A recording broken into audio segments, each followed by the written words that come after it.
अस्सलाम वालेकुम स्टूडेंट। आज की मेरी वीडियो इकनॉमिक्स की बेसिक टर्म्स में है, क्योंकि आप जब भी कोई डिग्री ले रहे होते हैं, चाहे बीए, बीएससी या बीकॉम, सब में इकनॉमिक्स का सब्जेक्ट ज़रूर आता है। मगर ये बहुत से स्टूडेंट को बहुत ज़्यादा बोरिंग लगता है, मगर ये बोरिंग नहीं है।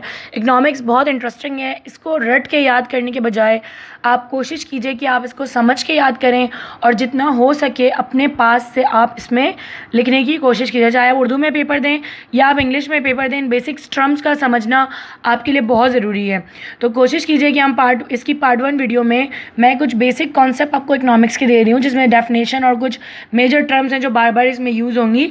तो हम कोशिश करते हैं कि हम उनको पढ़ लें। ठीक है, इंग्लिश आपके सामने दी हुई है, मैं इसको एक्सप्लेन करने की आपको कोशिश कर रही हूँ, ये नोट्स में मौजूद है। इकनॉमिक्स की डेफिनेशन ये, the study of how individual and societies make decision about ways to use scarce resources to fulfill want and needs।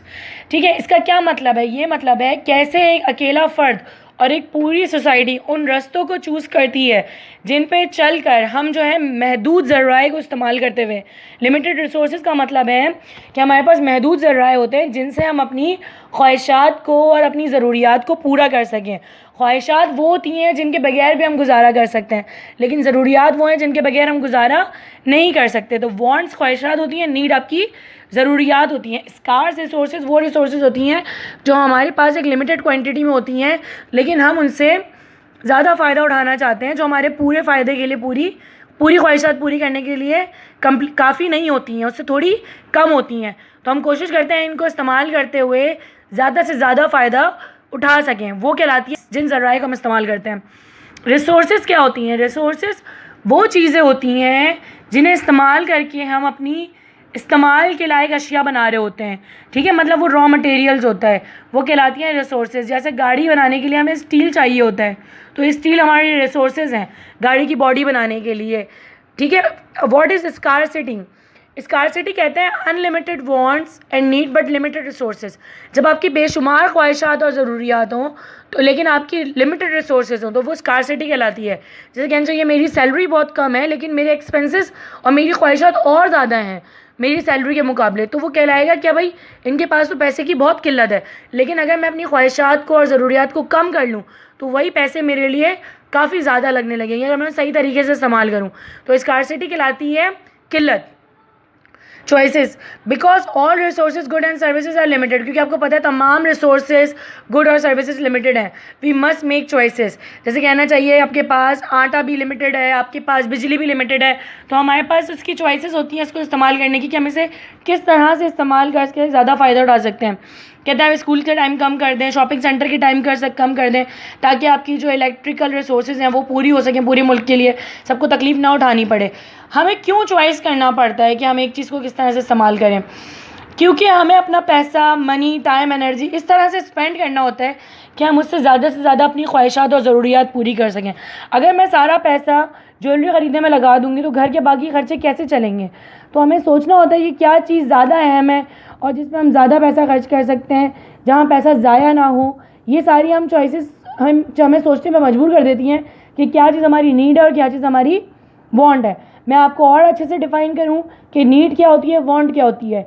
Need वो होती है जो आपको ज़िंदगी गुजारने के लिए ज़रूरी है, जिसके बगैर आप ज़िंदगी का गुजारा नहीं कर सकते, वो चीज़ें कहलाती हैं नीड्स। जैसे खाना है, छत है, कपड़े हैं, आपका घर है, ये सब आपकी नीड है। लेकिन वांट क्या है? वो चीज़ें जो आप ख्वाहिश करते हैं कि आपके पास हो, जैसे एसी हो गया, गाड़ी हो गया, गोल्ड की ज्वेलरी हो गई, महंगे कपड़े हो गए, ये सब आपकी वांट्स में आते हैं कि आप ये सब चाह रहे होते हैं। लग्जरीज़ होती हैं ये सब, जिनके बगैर भी गुजारा किया जा सकता है। अब आपके पास एक बेहतरीन एग्जांपल आ रही है, जैसे कि पानी है, ये बेसिक नीड है, इसके बगैर आप गुजारा कर ही नहीं सकते हैं।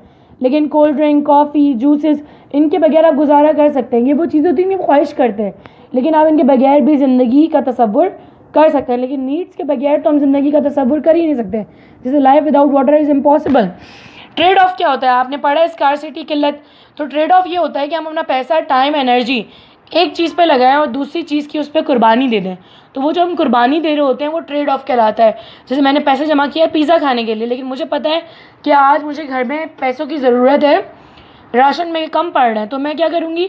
अपने पिज़्ज़ा को इग्नोर कर दूँगी कि उसके बगैर भी गुजारा हो जाएगा, लेकिन वो पैसे मैं हाउस होल्ड पर एक्सपेंड करना ज़्यादा ज़रूरी समझूंगी। तो मैं ट्रेड ऑफ कर रही हूँ, एक चीज़ को इग्नोर करके दूसरी चीज़ को तरजीह दे रही हूँ। इसी तरीके से इसकी एग्जाम्पल है कि जैसे अगर आज आप स्कूल नहीं जाते, ठीक है, तो आप उसकी जगह क्या क्या कर सकते हैं, सो सकते हैं, शॉपिंग कर सकते हैं और आप घूमने जा सकते हैं। लेकिन आपको पता है कि आपके लिए इसमें से बेनिफिशियल क्या है, स्कूल जाना, जो कि आपको बेहतरीन फ़ायदा देगा आपके फ्यूचर में।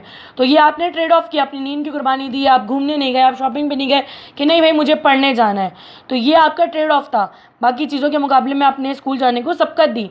अब मैं आपको बताती हूँ, ये नेक्स्ट चीज़ है अपॉर्चुनिटी कॉस्ट, जो अक्सर बच्चों को समझ में ही नहीं आता। जैसे कि मैं आपको कहती हूँ कि 1 घंटा मैं सो जाऊँ या मैं 1 घंटा पढ़ लूँ तो मेरा टेस्ट अच्छा हो जाएगा। तो मैं 1 घंटा पढ़ने के लिए जो कुर्बानी दे रही हूँ वो है मेरी नींद की। तो मेरे 1 घंटे की पढ़ाई की अपॉर्चुनिटी कॉस्ट क्या है जी, मेरी 1 घंटे की नींद। कि 1 घंटे की नींद जो है वो अपॉर्चुनिटी कॉस्ट है 1 घंटे की पढ़ाई के मुताबिक। अब जैसे कि आप किसी एक चीज़ के बदले दूसरी चीज़ कुर्बान कर रहे होते हैं, वो उसकी अपॉर्चुनिटी कॉस्ट कहलाती है।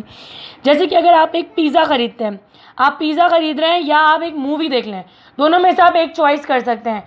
तो मूवी देखने की अपॉर्चुनिटी कॉस्ट क्या होगी, पिज़्ज़ा, क्योंकि आप मूवी देखने के लिए क्या छोड़ रहे हैं, एक पिज़्ज़ा। जो चीज़ हम किसी दूसरी चीज़ के लिए छोड़ रहे होते हैं वो उसकी अपॉर्चुनिटी कॉस्ट होती है।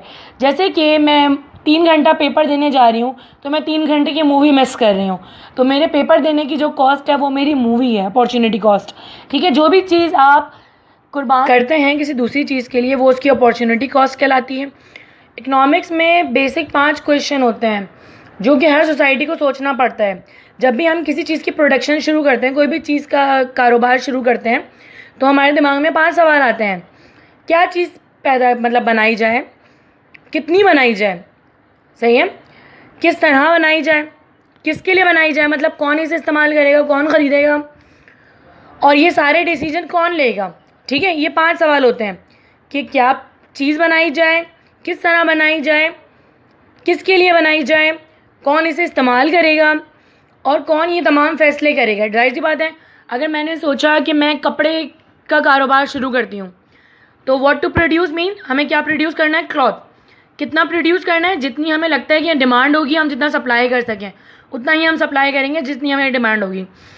हाउ टू प्रोड्यूस मतलब किस तरह मैन्युफैक्चरिंग करेंगे, किस तरह प्लांट लगाएंगे, किसके लिए, मतलब कौन इसके कंज्यूमर होंगे, फीमेल्स के लिए, मेल्स के लिए, कि तमाम डिसीजंस कौन लेगा, मतलब कौन फिल्म का ऑनर होगा, कौन मैनेज करेगा, कौन चलाएगा। तो ये तमाम चीज़ें हम किस में पढ़ते हैं, बिल्कुल ये तमाम चीज़ें हम इन 5 क्वेश्चन के तहत हम अपनी किसी भी चीज़ का काम शुरू करने से पहले इकनॉमिक के अंदर ये तमाम 5 सवाल कंसीडर करते हैं। अब हमारे पास आता है स्टडी ऑफ इकनॉमिक्स। अब इकनॉमिक्स को हम 2 हिस्सों में डिवाइड करते हैं, एक मैक्रो इकनॉमिक्स और एक माइक्रो इकनॉमिक्स। मैक्रो इकनॉमिक्स एक बिग पिक्चर है ग्रोथ और एम्प्लॉयमेंट की, जिसमें हम पूरी दुनिया की एम्प्लॉयमेंट और पूरी दुनिया की ग्रोथ को कंसीडर करते हैं, या पूरी एक फील्ड को, एक फैक्ट्री को या एक इंडस्ट्री को कंसीडर कर रहे होते हैं। लेकिन माइक्रो के अंदर हम एक इंडिविजुअल फिल्म को, एक इंडिविजुअल पर्सन को, उसकी प्रॉब्लम को स्टडी करते हैं। जिस तरह से अगर हम प्राइवेट स्कूल ऑर्गेनाइजेशंस की प्रॉब्लम देखें तो हम पूरी दुनिया के प्राइवेट स्कूल ऑर्गेनाइजेशन की प्रॉब्लम देखेंगे। लेकिन अगर हम सिर्फ एक स्कूल के प्राइवेट स्कूल की बात कर रहे हैं तो वो सिर्फ इंडिविजुअल आ रही है, तो ये माइक्रो में आ रही है। अगर मैं बोलूँ कि मैं एक पोल्ट्री फार्म की बात कर रही हूँ तो मैं पूरी दुनिया के पोल्ट्री फार्म की बात करूँगी तो वो मैक्रो होगी कि उनकी कितनी प्रोडक्शन होती है, कितनी कंजम्पशन होती है, कितना प्रोड्यूस करते हैं, कितना उनका खर्च होता है, कितना प्रॉफिट होता है, कितना लॉस होता है। ये पूरी इंडस्ट्री की बात हो रही है, पोल्ट्री इंडस्ट्री की। लेकिन अगर मैं एक फार्म की बात कर रही हूँ तो मैं सिर्फ एक पोल्ट्री फार्म की बात करूँगी, जिसके बारे में बात कर रही हूँ वो सिर्फ माइक्रो कहलाएगा। तो मैक्रो में हम एग्रीगेट पढ़ते हैं और माइक्रो में हम इंडिविजुअल स्टडी करते हैं किसी एक फ़र्द की या एक फिल्म की या फिर एक चीज़ की इंडिविजुअल। और मैक्रो में हम पूरी बिग पिक्चर लेते हैं, मतलब तमाम दुनिया भर से डेटा इकट्ठा करके या पूरे शहर से डेटा इकट्ठा करके उस पर बात करते हैं। अगर आपको मेरी ये वीडियो पसंद आई है तो प्लीज़ आप इसे लाइक करें, शेयर करें, सब्सक्राइब करें। मैंने बहुत अच्छे से कोशिश की आप लोगों को समझाने की। अगर आपको समझ में आया है तो आप मेरी वीडियो को ज़रूर लाइक कीजिएगा और बेल आइकन ज़रूर प्रेस कीजिएगा ताकि नेक्स्ट वीडियो से आप फ़ायदा उठा